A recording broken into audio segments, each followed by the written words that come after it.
Okay, so in the last lecture we have seen about alkynes, preparation and physical properties of alkyne we have seen. Now in this lecture let's move to the chemical reactions of alkynes. Alkynes की chemical reactions के बारे में हमको study करनी है. Now the very first is acidity of alkynes. अब ये बहुत ध्यान से समझो कि एसिडिटी, सबसे पहले एसिडिटी मतलब एसिडिक नेचर.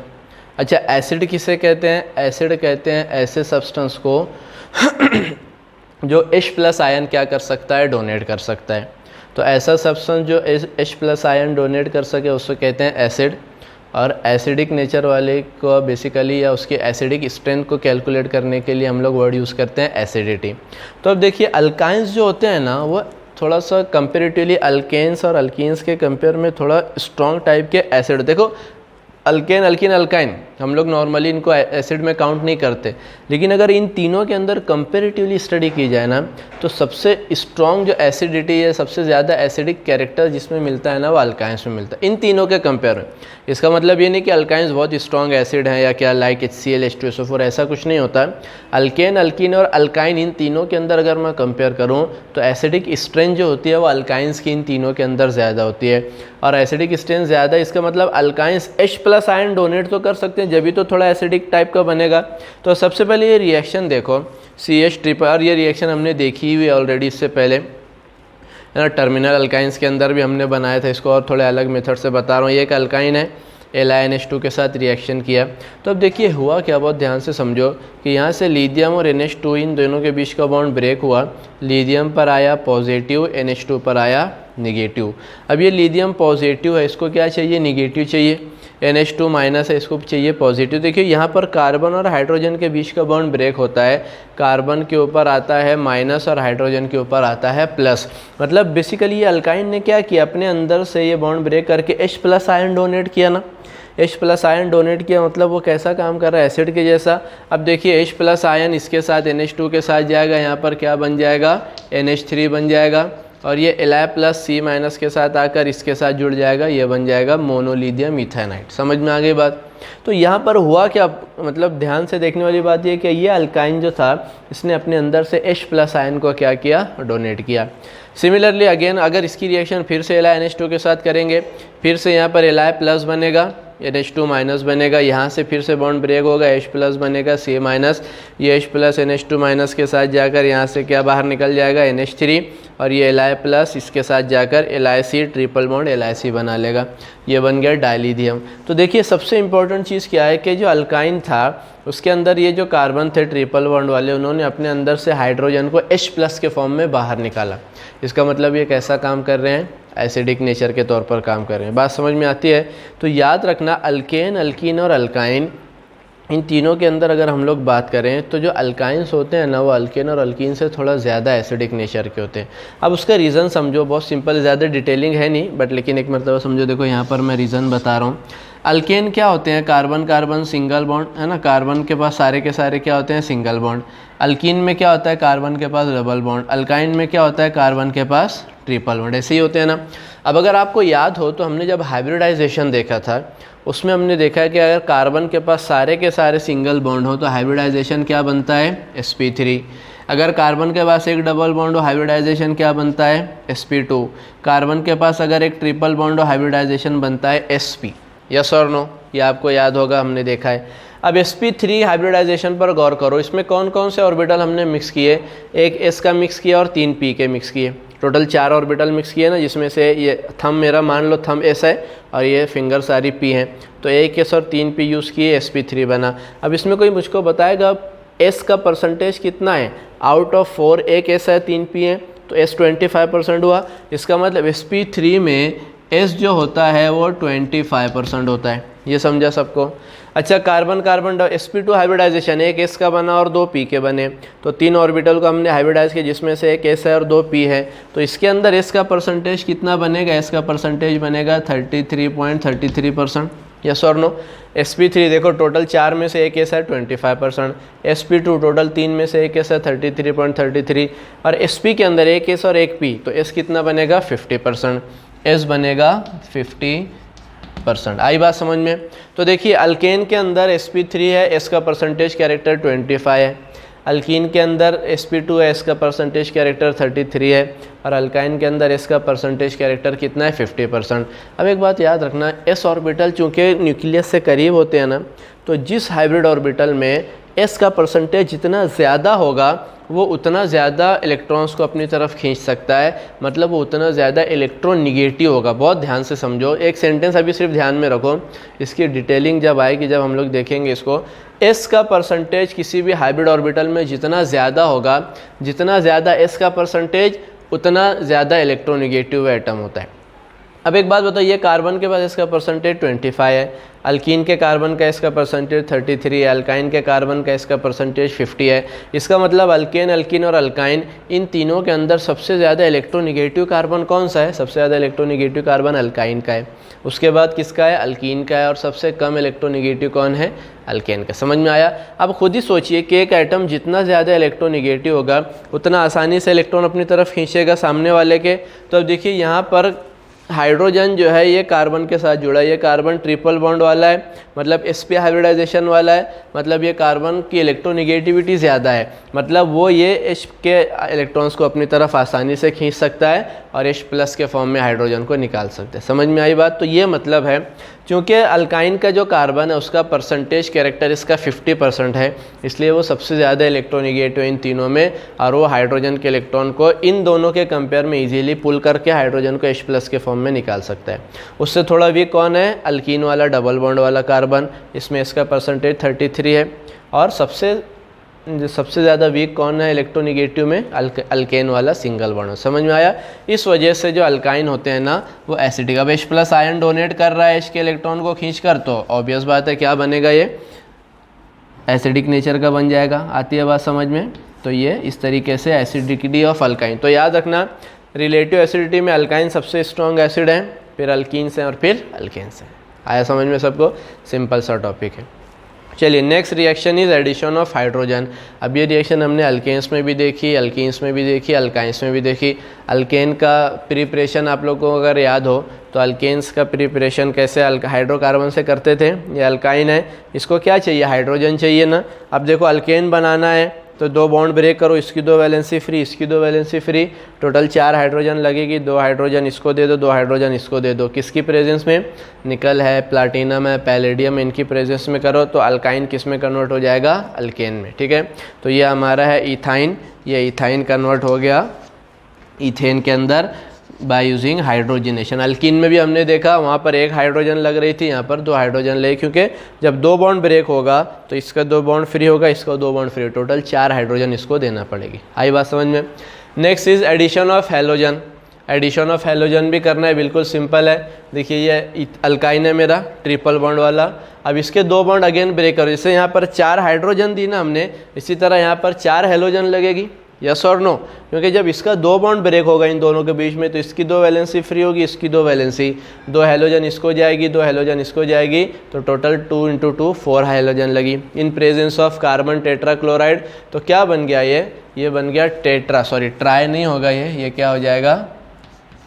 ये हो जाएगा टेट्रा ब्रोमो इथेन। आती है बात समझ में? तो देखिए ये कार्बन पर 2 ब्रोमीन लगा दी, ये कार्बन पर 2 ब्रोमीन लगा दी, ये बन गया हमारा टेट्रा हेलो कंपाउंड बन जाएगा। टेट्रा हेलो कंपाउंड क्यों बनेगा?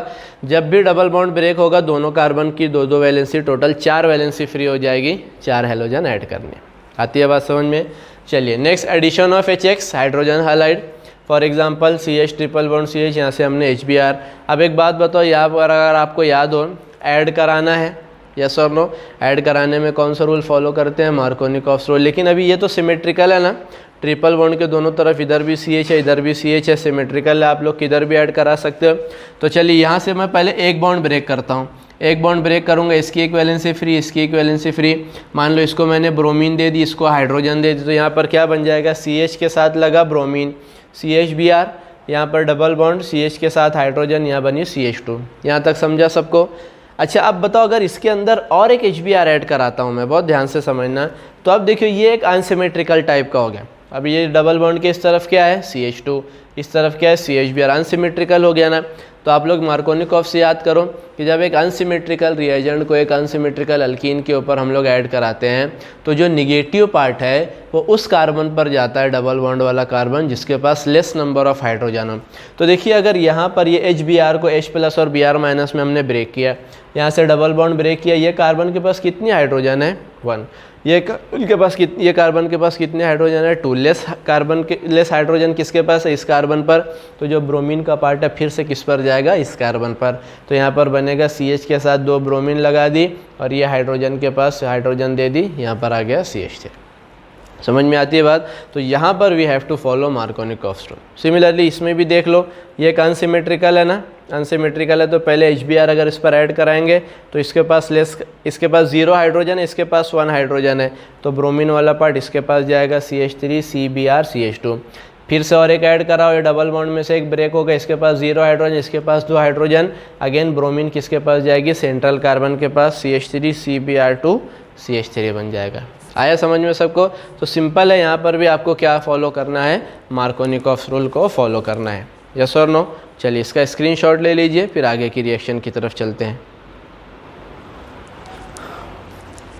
Okay, now next reaction is addition of water. ठीक है, तो अल्काइन के अंदर हमको वाटर को ऐड कराना है और उसके बाद देखना है कि क्या कंपाउंड्स बनते हैं।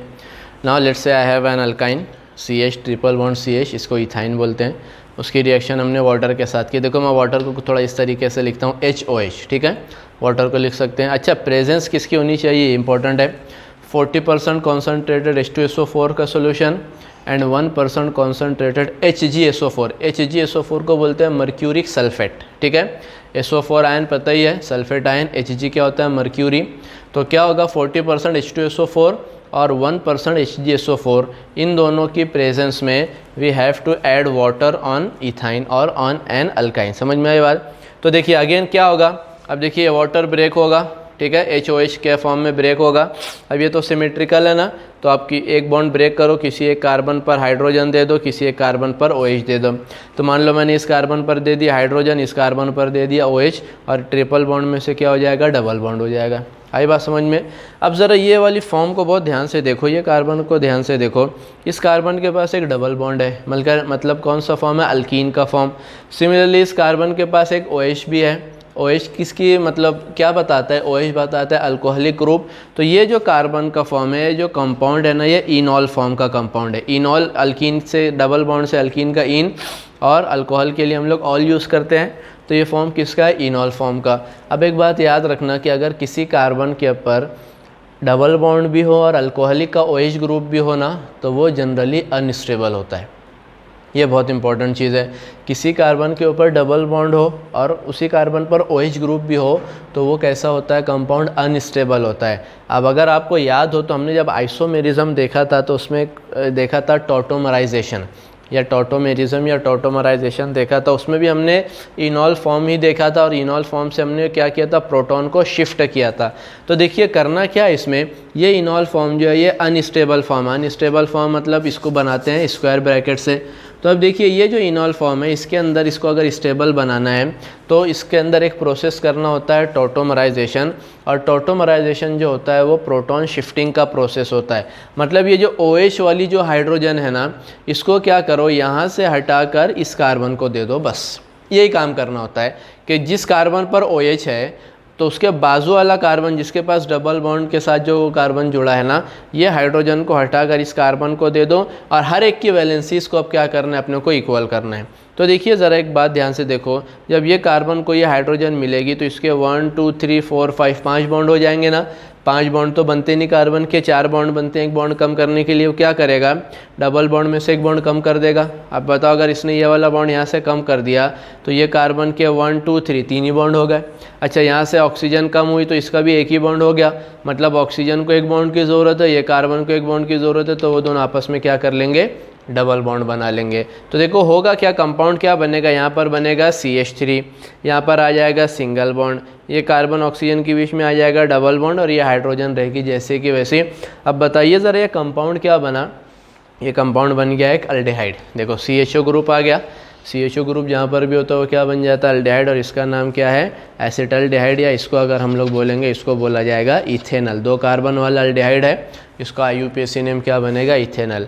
तो ये बहुत इंपॉर्टेंट है कि अल्काइंस के अंदर जब भी वाटर ऐड करते हैं ना तो इनॉल फॉर्म बनता है, मतलब एक ही कार्बन पर डबल बॉन्ड भी होता है और OH ग्रुप भी होता है। तो उस इनॉल फॉर्म के अंदर हमको क्या करना पड़ेगा, उसको स्टेबल करने के लिए टॉटोमराइजेशन का प्रोसेस करना पड़ेगा। और सिंपल है, टॉटोमराइजेशन का प्रोसेस क्या करोगे, वो जो OH फॉर्म है उसका जो हाइड्रोजन है उस हाइड्रोजन को बाजू वाले कार्बन को दे दो और सबकी वैलेंसीज को क्या कर लो आप लोग, सेटिस्फाई या इक्वल कर लो, एडजस्ट करके हमको मिल जाएगा कंपाउंड। समझ में आया। तो इथाइन या अल्काइन लिया हमने, एक अल्काइन का वाटर के साथ जो है ट्रीटमेंट किया, टॉटोमराइजेशन के बाद अल्डिहाइड बना। सिमिलरली और एक अल्काइन लेते हैं, CH3C triple bond CH। Again इसमें इसके साथ हमको क्या ऐड करना है, वाटर, में यहाँ वाटर लिखना भूल गया, H2 ऐड करना है। In presence of these 2 compound 40% H2SO4 1% HgSO4। अब देखिए अगेन यहाँ से वाटर क्या होगा, H और OH के फॉर्म में ब्रेक होगा, H प्लस OH माइनस। अब यहाँ से एक सिंगल बॉन्ड ब्रेक करो, अब यहाँ पर कहीं पर भी नहीं रख सकते। अब बताइए कौन सा रूल फॉलो करेंगे, यहाँ पर मार्कोनिकॉफ्स रूल। इसके पास 0 हाइड्रोजन है, इसके पास 1 हाइड्रोजन है। H और OH में H पर आएगा प्लस, OH पर आएगा माइनस। ये माइनस वाला पार्ट किस पर जाएगा, मिडल कार्बन पर। तो क्या बन जाएगा, CH3COH डबल बॉन्ड CH, और इसको दे दिया हमने हाइड्रोजन। अगेन ये कार्बन पर ध्यान दो, अल्कीन और OH इनॉल फॉर्म बन गया। फिर से क्या करना है, देखो ये बन गई एक अनस्टेबल फॉर्म, ये वाली हाइड्रोजन उठाकर बाजू वाले कार्बन को दे दो। अब जब ये हाइड्रोजन इस कार्बन पर जाएगी ये बॉन्ड ब्रेक हो जाएगा, ये कार्बन के 4 बॉन्ड ब्रेक मेंटेन करने के लिए, और ये कार्बन और ऑक्सीजन क्या करेंगे, आपस में डबल बॉन्ड। तो इसको बोलते हैं टॉटोमराइजेशन। टॉटोमराइजेशन आप लोग एक बार डिटेल में देखो, हमने बहुत डिटेलिंग में आइसोमेरिज्म के पार्ट में उसको देखा है। तो टॉटोमराइजेशन के बाद क्या होगा, ये बन जाएगा CH3C double bond O CH3। देखिए यहाँ पर C डबल बॉन्ड O दोनों तरफ आ गया CH3। ये क्या बन गया, एक कीटोन बन गया। क्या नाम बनेगा इसका, इसका नाम बनेगा प्रोपेनॉन। तो डिपेंड करता है कौन सा अल्काइन यूज़ कर रहे हैं, और वाटर के साथ जब ट्रीटमेंट होगी तो या तो अल्डिहाइड मिलेगा या तो कीटोन मिलेगा। आ गई बात समझ में। So this is the reaction of addition of water. ठीक है, तो रिएक्शन का पार्ट भी फिनिश। अब आगे चलते हैं, यूसेस देखेंगे। तो अल्काइन में बेसिकली जो सबसे ज़्यादा कमर्शियली और सबसे ज़्यादा इंपॉर्टेंट जो अल्काइन है वो है ethyne. Ethyne CH triple bond CH। Ethyne का एक दूसरा नाम एसिटिलीन भी है, आप लोगों को इसको याद रखना है। इथाइन को एसिटिलीन भी बोला जाता है, CH triple bond CH। Simple uses हैं। पहला यूज़ है in preparation of ethanol, propanone etcetera. बहुत सारे ऑर्गेनिक कंपाउंड, जैसे हमने यहाँ पर इथेनॉल बनाया, यहाँ पर प्रोपेनॉन बनाया, इथाइन को यूज़ करके बनाया। तो इथाइन से या एसिटिलीन से बहुत सारे हम लोग डिफरेंट टाइप के ऑर्गेनिक कंपाउंड बना सकते हैं। दूसरा जो है in manufacturing of polymers, synthetic rubbers etcetera, है ना, बहुत सारे टाइप के पॉलीमर्स हम लोग इथाइन से बना सकते हैं। सिंथेटिक रबर होता है ना, 12th के अंदर एक पूरा चैप्टर है पॉलीमर्स का, उसमें आएगा। तो वो सब बनाने में हम लोग इथाइन यूज़ करते हैं। Next in ripening of fruits, जैसे अल्कीन के अंदर हमने देखा था ना, इथीन भी राइपनिंग ऑफ फ्रूट में यूज़ होता था।